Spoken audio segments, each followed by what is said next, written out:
बलूचिस्तान में मुस्लिम लीग कायम की।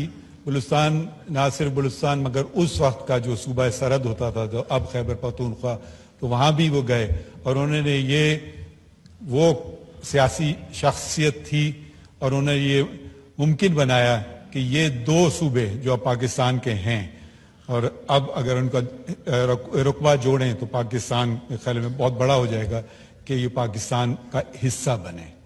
और वो लोग, उनको क्या मिलना था? अब आप जरा से ये सोचिए, जब तहरीक पाकिस्तान चल रही थी, आज के वक्त में तो आप मफादात देख सकते हैं कि ये मेरा इसमें फायदा है और वो मेरा उसमें फायदा है, मैं ये करूं या वो करूं। वो कोई ऐसी बात नहीं थी, वो एक ख्वाब था। और अगर वो ख्वाब पूरा नहीं होता तो वो फिर एक ऐसे माशरे में होते जहां के वो माइनॉरिटी थे और उनसे कहा जाता कि आप ये बातें कर रहे हैं तो उनसे क्या सलूक होता।